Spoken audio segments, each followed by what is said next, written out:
Hey, welcome back, everybody. It's time for Running into Life, the journey of finding your fit and how being active can help you get up and over life's biggest challenges. With a woman, she's had a little experience with all that. Caren Ware, welcome, Caren. Thank you. Today I'm going to talk about a different kind of shoe, not a running shoe, but a trekking shoe, and tell you about an experience that I did. I actually flew to Tanzania, Africa, and ran the Kilimanjaro Marathon. It's in a town called Moshi, which is at the base of Kilimanjaro. It is at I don't know if it's around the equator, but it is very, very hot and steamy at that base. And in Africa, there is a mountain, if you don't know about it, called Mount Kilimanjaro, and it is over 20,000 feet. So picture the world and its ecosystem.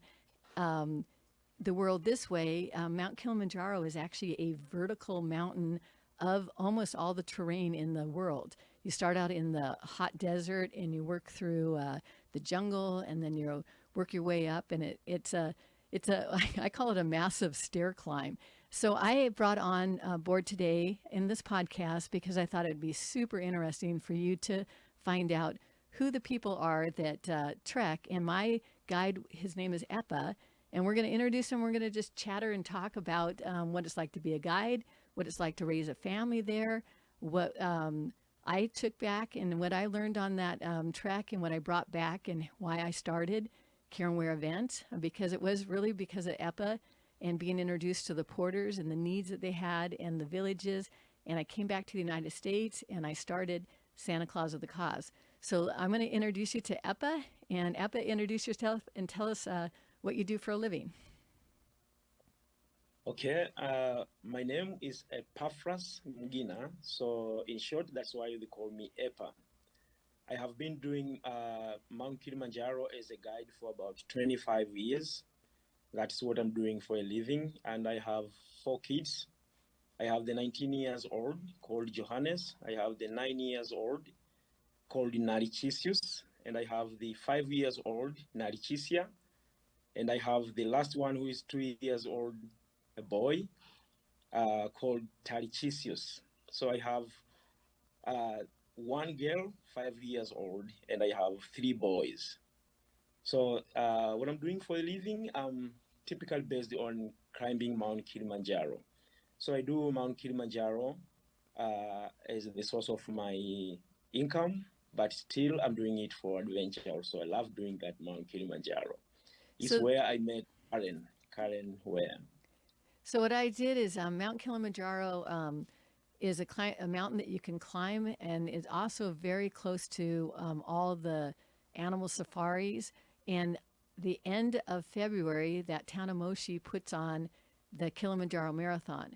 So we flew there to run the marathon, and then hooked up with Epa and his porters, and then climbed the mountain. For me, of course, you guys always know that my heart is drawn towards cultures and people. So instead of just being a tourist and a guide, I actually moved over to the porters area and watched what they have to do to climb the mountain. And in order to get picked, they have to have, correct me if I'm wrong, they have to have shoes, they have to have gloves, a hat, a backpack, and a blanket. And some of the materials that they had were just meager. And I could show you pictures if you go to our YouTube channel that their backpacks were hand sewn, their shoes were tires that they had strapped together to make boots. So tell us a little bit about the porters and what the porters have to do to make a living. And the thing that really impressed me about Epa was his heart and his leadership and his ability and his care for those the people that were porting. So tell us about the porters that carry the stuff up Kilimanjaro, and then what is it like going on a trek? Because you have to, and tell me how many days and all that stuff. Okay, thank you very much. So normally when we are trekking Mount Kilimanjaro, we have some supporters that helps us all the way to make our clients to get to the top. But the most important helpers that we have on Mount Kilimanjaro are the porters. So for the porters to make it happen, they also will need the same gears as guides and clients will be needing. So they will also need to have a nice hiking boot. They will need to have a sleeping bag. They will need to have a nice hiking the backpack. Also, they will need to have all the gears like the down jackets, and also need the gloves. They will need also the ski pants. All these to make it happen to the top. But the main problem that the porters will be facing, normal we have come across this challenge, is that it's difficult for them to get like the proper gears for doing this. So we have some donations, and we have some second second gears market that we can sometimes help get the porters get those stuffs like some hiking boots, but they are used, and also like second hand, and also the backpacks. That's why, Karen, you found some of the gears were a little bit torn because we get them second hand. So sometimes they are used for like 1 month, 2 months, and then you have to replace. So we were very thankful for what you did for us, because you donated lots of gears for our porters, and also you have kept us doing that for a while. So, It you know, was it's during really the fun for me. I left my major Gore-Tex jacket, and that had actually been with me in a lot of the treks, and my down jacket, and they take turns sharing that for the guides and the ones that have to summit. And I see them on social media in pictures, you know, with other groups, and the jacket actually has a life, and it just keeps going up and down the mountain. And yeah, yeah, tell us Karen. tell us how long it takes and what kind of journey it is, because you just can't pop up to 20,000 feet. Physically in your body, there's a lot into it. And one of the sayings that I heard, and I needed it in life and everything from Epa, was "Poly poly." And what he was telling me is, take it slowly, slowly, take it one step at a time, and that anybody, lots of everybody's, I think there's over 60, 70,000 people that summit this mountain every year. And if you do it in a healthy pattern, your body can adjust. And so tell us how you guide people up the mountain and how the days go. Okay, thank you very much, Karen. So on Mount Kilimanjaro, before, like, the good thing is that before you climb Mount Kilimanjaro, we want you to get prepared, at least to be physical fit for doing it. But the big thing is to be mentally fit. When you come here, when you start doing Mount Kilimanjaro with me, especially EPA, normally it takes 6 to 7 days. That is an average, 6 to 7 days to get all the way to the top and come down. So it takes like 5 days to the summit, 2 days going down. And the key thing that we normally tell our clients, because where you are coming from in Europe, in the US, you don't need to go slowly. Everything there is very fast. But here is very funny when we tell you go pole pole, means go slowly, slowly, because you need to acclimatize. Because you're coming, most of people coming from sea level, some are coming from like 5,000 feet, 3,000 feet. So you are shooting to 20,000 feet. So we say your body needs to acclimatize at some point so that you can get to the top safe and come down safe. So yeah, So I want you to let Paul interject, who's our host here at OC Talk Radio. And as we were introducing, he said he had a friend that climbed Kilimanjaro. And tell us, yes. Paul, what your friend's reaction was when he came back. Because Life, mainly I want you to hear not just the the elements of it, but what the experience is all about. life changing. A very good friend of mine. He's a lawyer here, about my age, which means he's not young. And he got divorced, and he decided he was going to go off and do some adventures and push himself, and reorient himself, rediscover life, whatever you want to call it. He was driven to do. He'd never done anything like this before. I mean, he's in good shape, more than I am probably, but it was still intimidating. He went by himself, and he flew to Africa, and he took this journey, and it started a trek that he has never stopped. He has gone. He didn't go all the way to the top of Himalayas of Mount Everest, but he's gone to base camp and some other places. He's gone up other mountains. This has become a passion for them. He does once a year. He goes someplace and now trains for it and gets. But he just did it. He just got on a plane and went there. And I said, That's intimidating. Just to go to a foreign country and to do something that daunting. I'm not sure I would It do does. it. It takes courage, but at the same time, it teaches you confidence, and from there, it opens up the world to you. That's And what so it that's what I did want for to talk about him. the experience. And I want to talk to you about EPA because the thing that impressed me is they sing. They What? sing on that mountain as they're carrying those heavy loads, and as he's guiding each Yeah. person and every personality.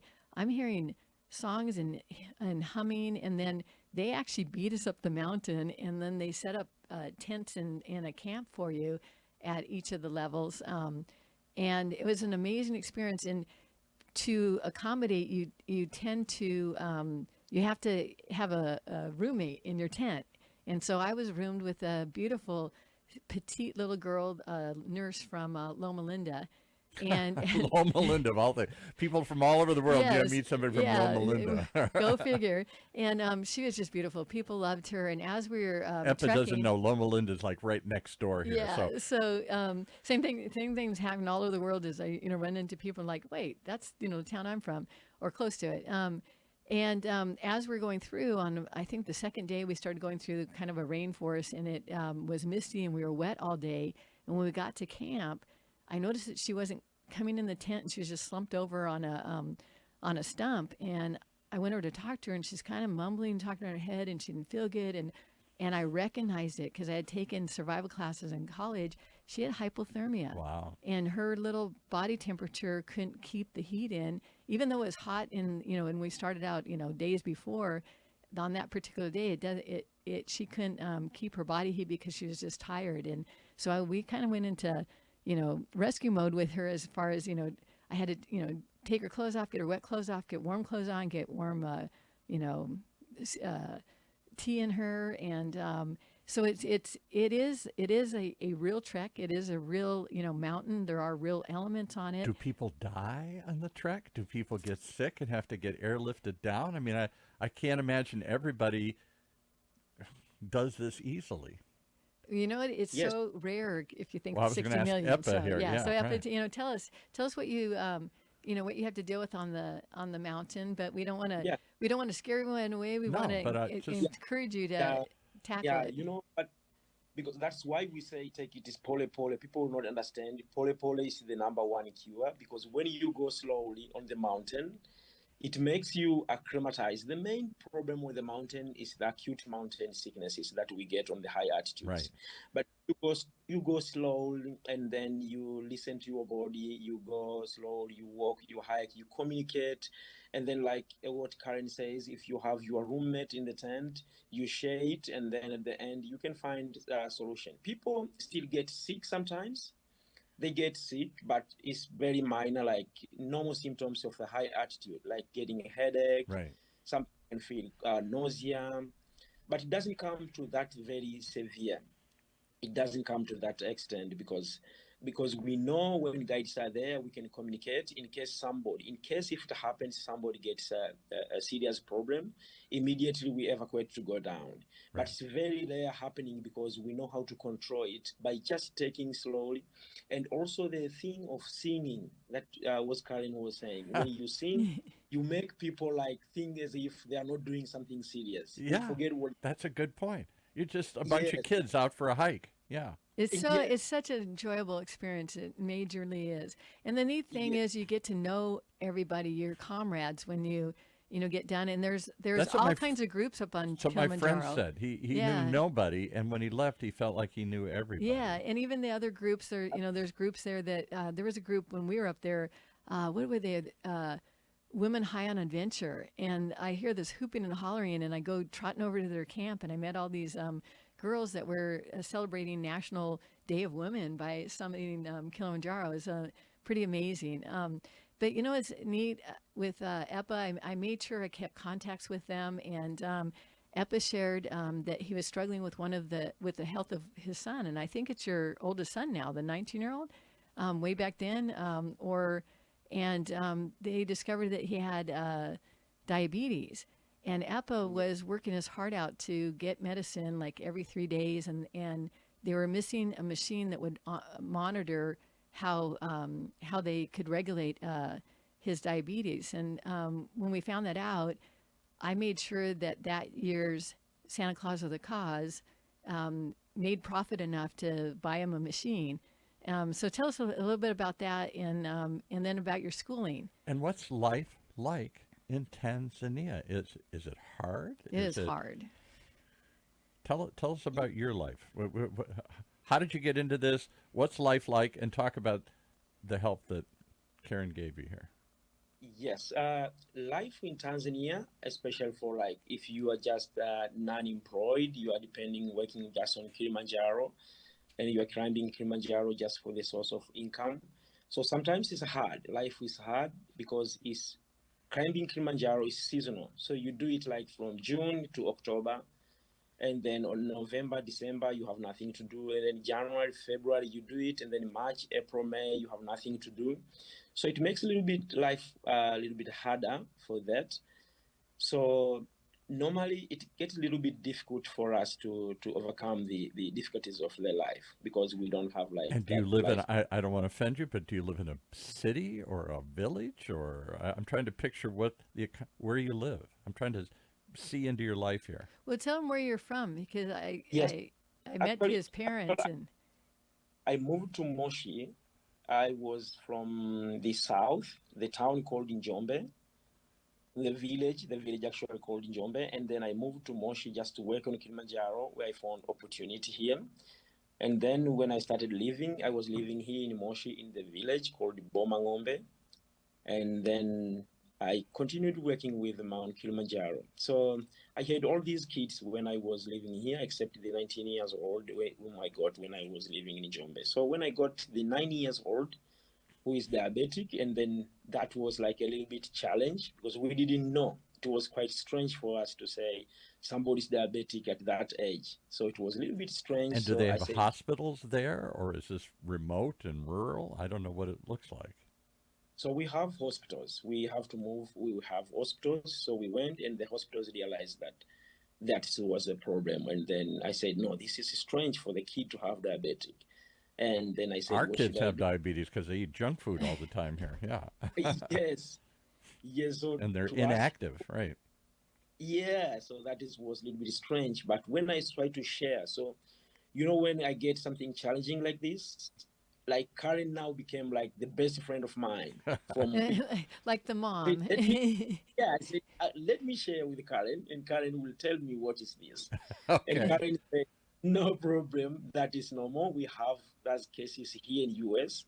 So it's normal. So calm down and tell me what you would love to get from now. What are you struggling from? Then I said, no, I have this problem. They said we need to have machine. So I had no idea of this. And the machine does what? Monitors his glucose level, his diabetes? Yeah, to monitor the glucose level and to check the glucose level in the morning, in the afternoon, in the evening. And we had no clue about this stuff. And then Caren said, no, I understand. And I know all these stuffs. And then, Peppa, you will get this machine. And for the first time, I had to know that machine. It was right from Caren. Caren helped that very much. So also I asked Epa, and that's what I do as we travel, as I run through the world and run into needs and stuff. What's your aspiration? What's your dream? And I just want to let people know that run my races, Caren Ware events, that they're actually helping us spread help and hope. And Epa said, it would really help me to have a certificate or have a degree or something that so that I have something to fall back on the times that we're not trekking. And he wanted to go back to school. So tell us about your schooling. Yes. So I said we need to have something like a second hand because you are working on Mount Kilimanjaro. What happened, like, if sometimes you get a point, let's say I get a problem with my legs, I get tired of climbing, or sometimes I have off days that I can't climb Mount Kilimanjaro, what should happen? Then I said, oh, Caren, I would love to have, let's say, a degree of accounting and finance, something like that, because I like accounting and finance.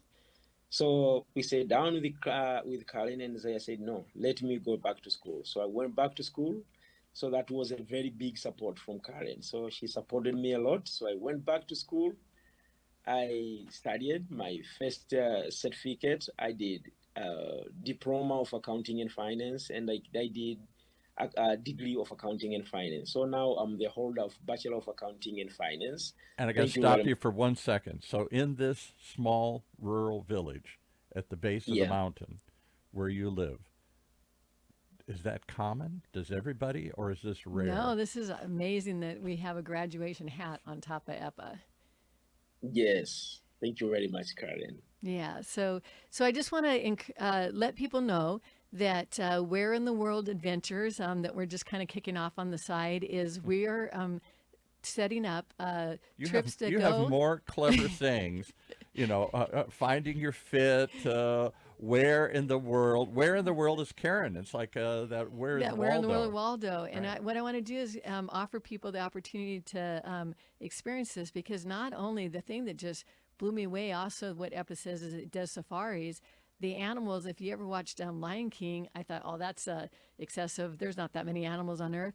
There are in Africa by the Serengeti, and when the wildebeest travel with and migrate with the zebras by the millions. It really looks like a National Geographic special Yes, here. and we were in a tent, and we heard a lion roar, and then elephants stomped by, and giraffes went running by, and ostriches and pigs, and it's an amazing, amazing part of our world that I hope that I can actually open up to people and get them to experience it, and what's the greatest experience is finding a guide and a person like Epa that is just so masterful at what he does as a person inside and out, and being able to take anybody behind the couch. We had a And couple people on that trip. everybody, Yeah, yes. and everybody, and just put one foot in front of the other and go do something so challenging as this and see the world. What EPA doesn't realize, in our world, here there are 3 million people here in Orange County. 3 million people just in the county, just around us here. That's not the country. That's not the state. That's just our little county here. 3 million people packed in here, which means there's almost no wild animals anywhere. Maybe there's a rabbit and a deer or a coyote, but there's not a lot of wild animals. So my grandsons grow up, they've never, other than a zoo, they've never seen wild animals anywhere. Oh, They walk to school every day. They play outside or play indoors. So taking them to see real animals would be yes. really different, really exciting for them. So I actually That's asked them if I could run around the camp to just stay ready for the marathon. And Don't they you go, ever just stay still? but you had to get your legs running. And to me, that meant that go out for a long run. They meant inside the circle of the tents. And I took off on the run, and they had to go running after me. And they said, there's leopards out here. You can't just go out there. The Maasai came out there with sticks, banging sticks on the wood to protect me because I took off on the run. And Yeah. This yeah, isn't so a field here in Irvine yeah, that you can just run through. Yeah. it's the real deal, and it's an amazing experience. So that's why I wanted to introduce you to Epa so that you can hear. Aren't you guys impressed with his English and his ability to communicate? Because he knows that it's important to on the mountain to. What is your native tongue? What did you grow up speaking? What do you speak to your family? I speak Swahili, Kiswahili. Swahili. All right. Yes. I've never heard a human being speak Swahili. So say something, anything in Swahili. Yeah, tell them they should all come to Kilimanjaro and use you as a guide, but There you say it go. in Swahili. Okay, I would love to say, Karibu Tanzania po na rafiki wako wote. I don't know what you said, but it sounds wonderful. I But- love it here. And you should hear him sing. It's so melodical. It just sounds like the heavens. But what honestly, a brilliant idea to put people at ease. We're nervous. We've never done this. It becomes hard to do. And you sing like little kids out on a field trip. And that calms everybody down. Does that help you climb? How do you climb this? Well, I'll back up. How many times a year do you climb it? And how do you do it that many times? You must be in great shape. Okay, yeah, you need to be in a great shape because we do like 2 or 3 times. In high season, we can do 3 times a month. Okay. So So is that just, likely, is there a limit to how many times I can go up or go down? Do my body only take it so many times? Or is that just how many guides hire you? I mean, could you go like up every week sometimes, or something? I don't know. Well, that almost is every week because Yeah, it fills okay. up the month because like it. like a month you can go two times. Like one week you go up, you come down, and another week you go up when you come down. So it's Okay. like two times a month. And is that enough to feed your family for the year? Or Uh, do you have to do it's other not things? only 1 month, so you can do that like in a year. You can do for about 8 months around the year. And the rest of the time you do what? Now you've got a degree, but most people do what? Nothing? Do you raise animals? Do you farm? Do you do other Mm, things? no- Nothing. Actually, it's nothing So because that's why I did Santa Claus with a Cause Yeah. when I was going out with the yeah, porters. I heard them say not that they didn't like Christmas, but they feared December because they go through non-income months, as Right. he said, that you have non-trekking months in December, January, and then also right now they're going into April, May, and they just have to either go without or do with what they have, and it's really scary time. So we did Santa Claus with a Cause so that we could send Christmas money at a time right Yeah. when it's feeling Needed. desperate and give them a little gift at that time. So Well, I am amazed that Karen has had these experiences. I mean, she's living the life that we all dream of.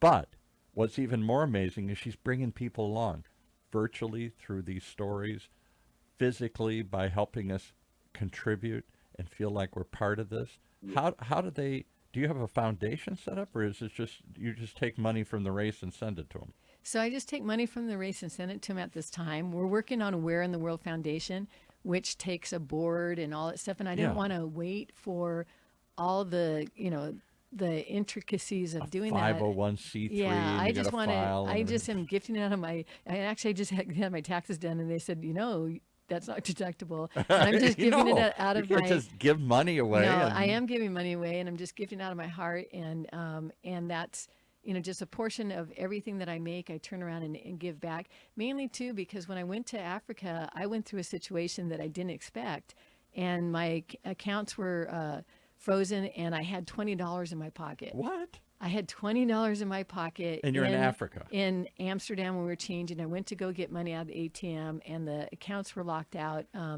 And so I felt that when I was in that country, I thought these people also are not knowing where the meal might come from tomorrow, or Yeah. whatever. And I have a picture that rings super strong in my heart and my eyes. As the bus was going by, there was a kid walking down the side of the road out where the farms are, and he was filthy dirty, and he saw us looking at it, and he put his hand out, not to ask for money, but to put his hand out to say, stop gawking at my pain, because in my situation.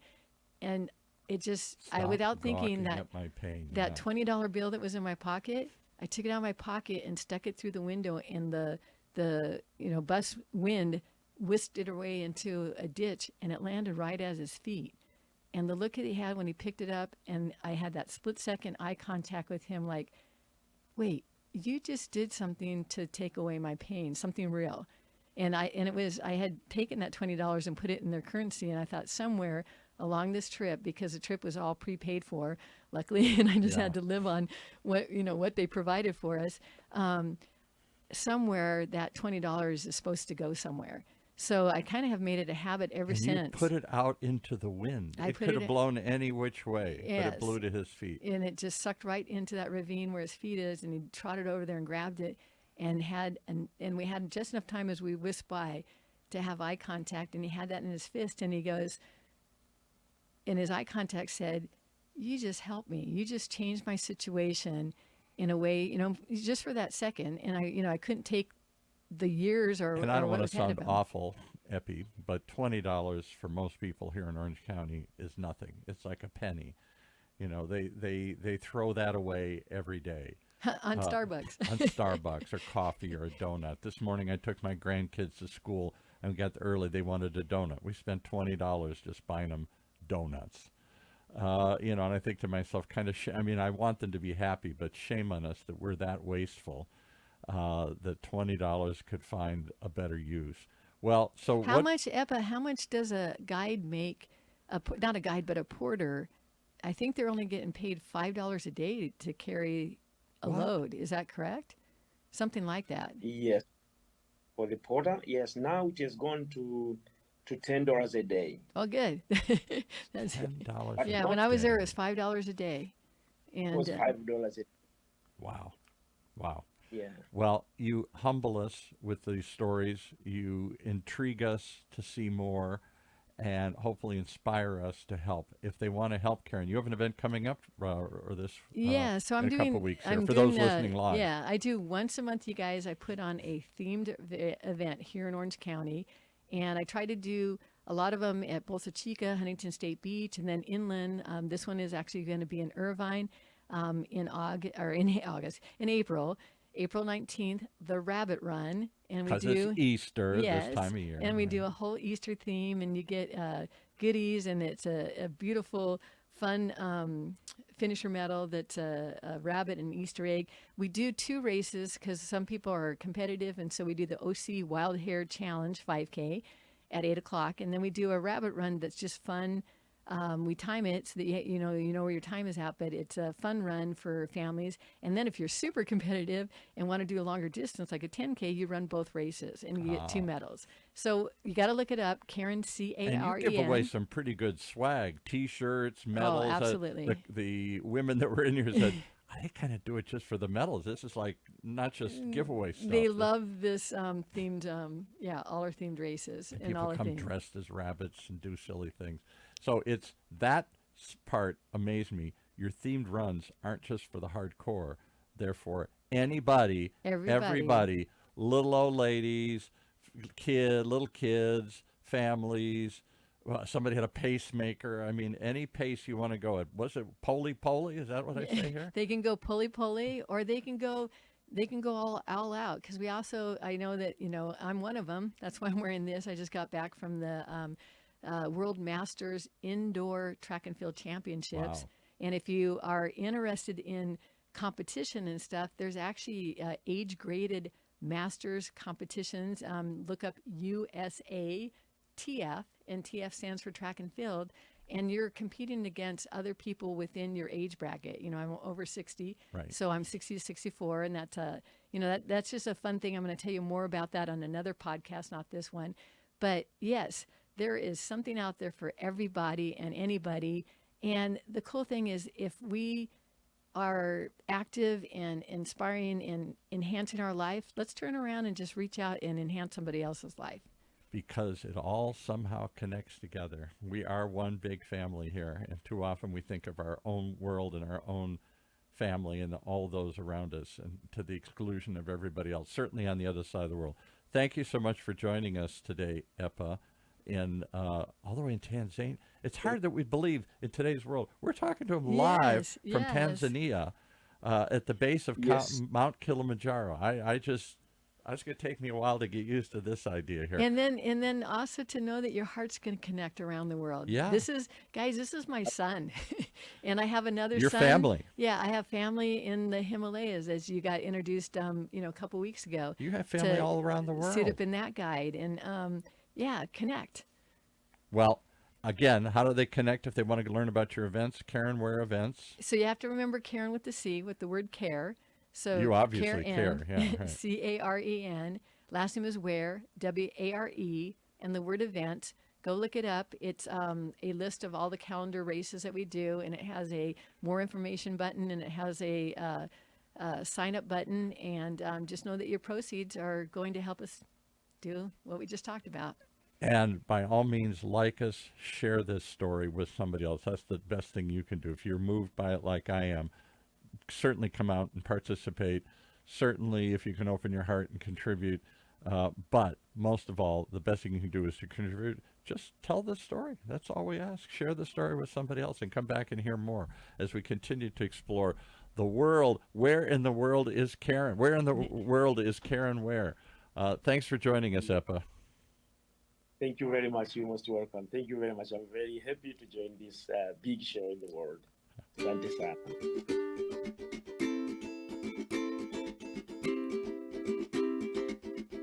Well, there you have it. If that's not an amazing story, I don't know what is. We got lots of them as we run into life twice a month here on Orange County's only community radio station, OC Talk Radio, streaming live from our studios here at the University of California, Irvine's Beale Applied Innovation Center.